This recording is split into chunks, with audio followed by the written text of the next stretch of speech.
Welcome to the Beehive, the podcast where we explore the latest trends, challenges, and strategies in finance and corporate governance.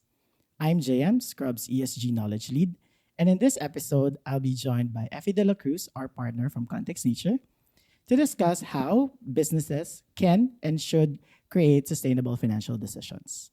Welcome to the Beehive, Effie. Thanks for having me, JM. Now, Effie, I want to know about what do you think is a typical company's approach to sustainability, particularly in terms of building their sustainability teams, how they do their risk management, and other things about sustainability. So, what I notice, organizations typically are siloed. So, what I mean by that is sustainability teams, the finance team, operations, engineering often don't come together at the very beginning, at the planning stage. And that really creates a missed opportunity. When you're thinking about sustainability, this is not something extraneous to what you're doing as a business. You need to really think about how you depend on the environment for natural resources. How do you depend on a lot of the ecosystem services that the environment provides? Or simply put, if you think about your workers, right? How do you treat your workers? Will they be excited to do their job, or when they come to work, will they be able to do their best job? A lot of companies seem to be report focused as well. And what I mean by that is that they pay attention, of course, to the requirements that are necessary for disclosure. But I often wonder, have they really thought about how to operationalize those requirements to help guide them in embedding sustainability into their practice? For example, I would not even use the term sustainability.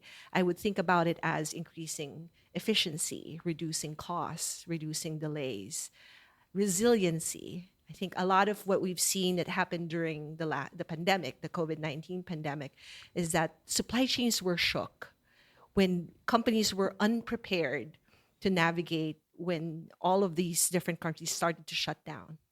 When we also think about the severe weather that's occurring, if they have not thought through how they plan for those risks, and they were just super focused on what they're going to report next, then they're not really using sustainability strategy as improving and unlocking value in their business.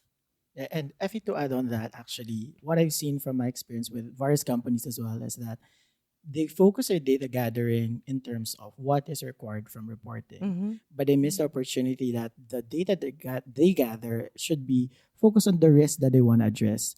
And more often than not, they'll be surprised that when they focus their data gathering efforts into the risk assessment or trying to mitigate those risks, they'll be able to 100% cover all of the data point requirements from reporting. Yeah, absolutely. That's a great observation. It's interesting, right? When you're hyper focused on reporting, that you fail really to see why that reporting requirement was put in place to begin with. Yeah, so the reporting requirements was established to address the risk that was not being able to identify previously, Exactly. not the other way around. So we don't come Exactly. up with risk just because of the reporting requirements. So JM, in your discovery with your clients, how should the approach be? Yeah, because you've mentioned earlier teams are siloed, right? Yeah. Basically, that's coming from the deficiencies from the top. So, first of all, the sustainability approach should be considered top down, meaning it should be led by the board, not Hmm. being reported to. So they should be the one who's leading the sustainability approach. Now, it should be also company wide, meaning it should not focus on or be the effort should not be focused on specific teams only, but rather approach all of the departments, Hmm. operations. So this is a whole company approach. And to further that, this should not just be considered as an internal assessment or as an internal initiative. They should also involve their external stakeholders, their Hmm. investors, customers, suppliers, particularly supply chain, and also the communities they serve. Because from that POV, they'll be able to address or identify all of the risks that they should be reviewing or assessing at this point in time. Follow up on that. Yes. Why do you think it's stopping companies from doing it, like you said, coming from the board, coming from the top down, and involving their external stakeholders? Do you think it's cost? Is it lack of education? I'm curious about your thoughts. Yeah. Yeah, Effie, that's a great question. Actually, let's be honest. Most companies and most board and management really think that sustainability would undermine their business competitiveness. Well, there will be a lot of costs when investing into their sustainability programs, but there are also a lot of gains that they could gain from it or get from it. So I would give you an example. So, for example, the engagement or the sustainability program talks about investing on your people. When you invest on your people, safety, their health, their well-being, you'll get increased productivity. And that's just one of examples. I know from your experience, you got a lot of a wide range of exposure in terms of those incentives or gains out of the sustainability program. So can you tell us a bit more about that? So another gain by uh, integrating sustainability thinking in terms of sourcing, for example, you rely on a lot of raw materials, not understanding where they are sourced from and what the conditions are from where you're sourcing it could be really short sighted. What could happen is that that disruption cannot be anticipated, and therefore you may not have the material that you use, especially if it's a critical material in your product. The other component too is that if, for example, you are a semiconductor manufacturer and you rely heavily on water as a source, and if you don't know where to build your factory to have a stable water source, that could be again detrimental to the product that you're building. Once again, all of these things should be, I would say, obvious in some regard once you start to break down how these natural resources are a critical component to what you're providing as a product or service. Uh, there's going to be a lot of cost savings embedded there if you are able to take a more proactive risk management approach. Now, on the flip side, when you think about bringing in our heroes in this story, which we want to bring up is the finance and tax people. If a company is strapped for cash, for capital, for these sustainability initiatives, why are we not bringing our tax professionals into the planning process by identifying tax incentives and credits that could be considered at the very beginning? If they know that a credit or incentive requires something, and if they know that from day one planning, then they will have a higher likelihood of maximizing it. Yeah, definitely agree with you, Effie, because the great miss of the company's approach is not being able to highlight or being able to take advantage of the key strengths of each department. And as you've Exactly. mentioned, sustainability is not just about your impact outside in. You also have to check your inside out. And for that end, your finance team and your tax team are ready to help, or definitely have a good insights on what the sustainability approach should be tailored to. Yeah. Yeah.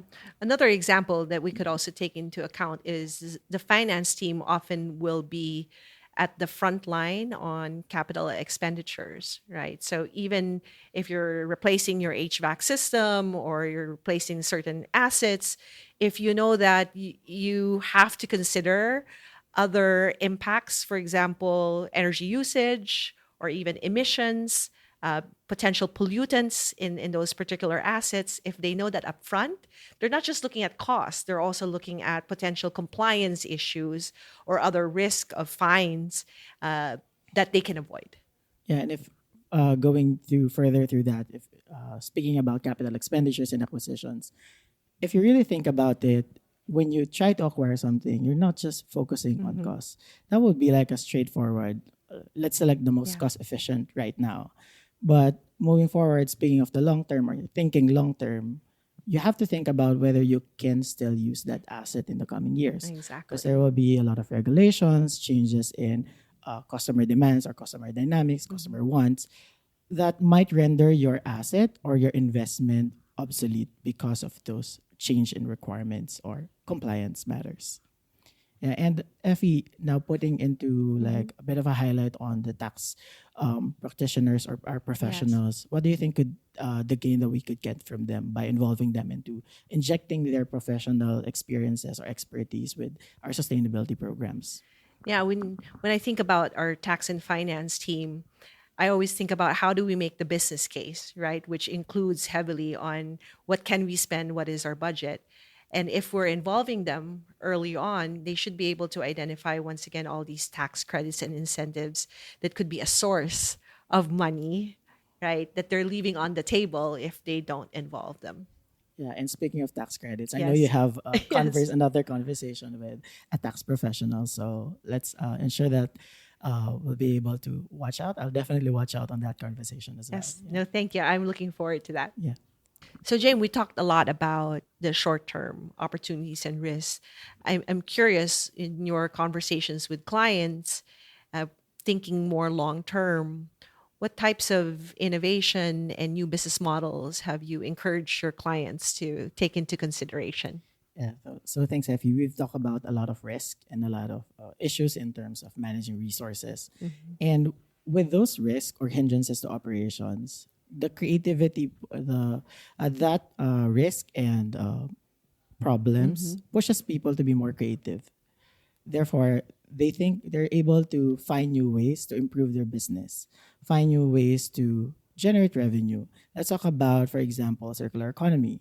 Previously, drink manufacturing facilities are just focused on manufacturing their drinks, Mhm. but now their focus or they are giving importance to how they manage the outputs or the bottles or Mhm. any of their I would say product remains or remnants after Mhm. the customer have enjoyed their main products. Mhm. So a lot of those manufacturers now shift also into the reuse or the recycling business opportunities.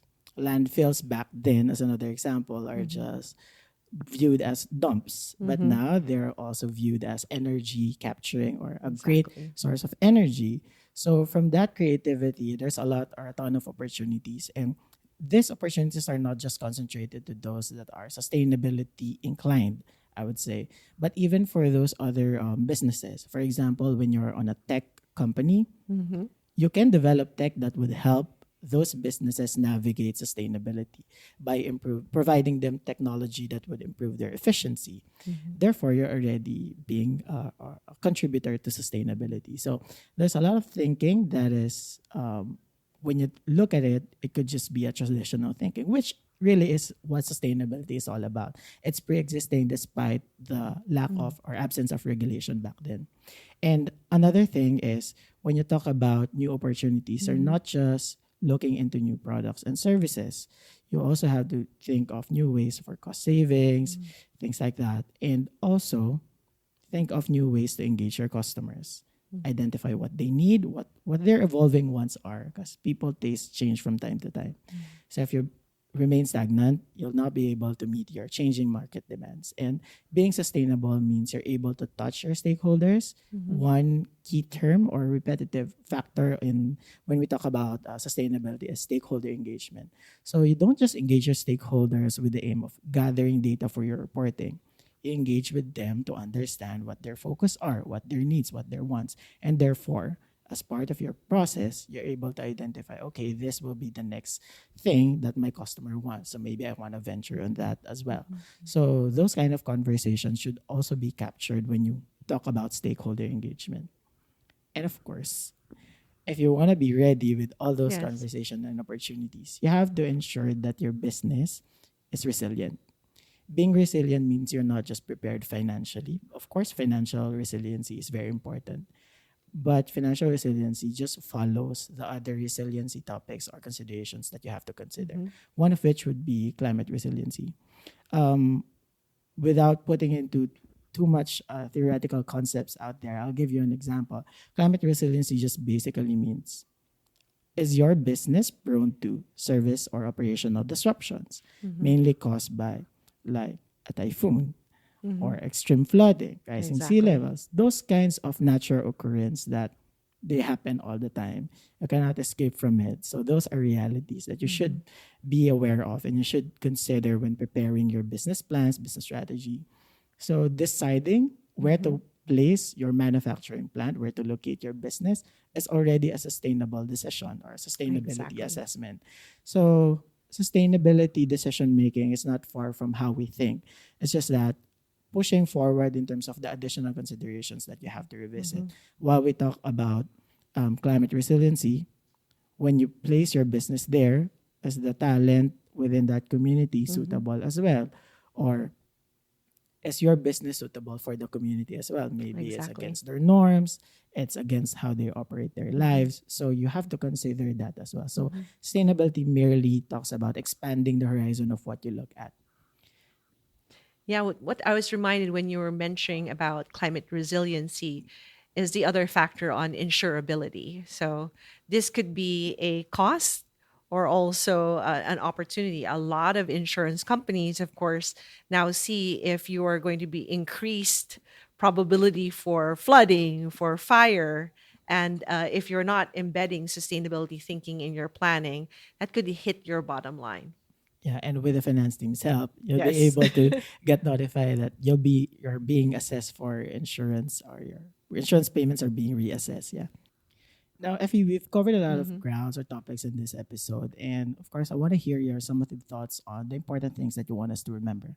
Jim, maybe we can start by the term sustainability. Often I think that gets in the way of extracting the true value sustainable decision making really means.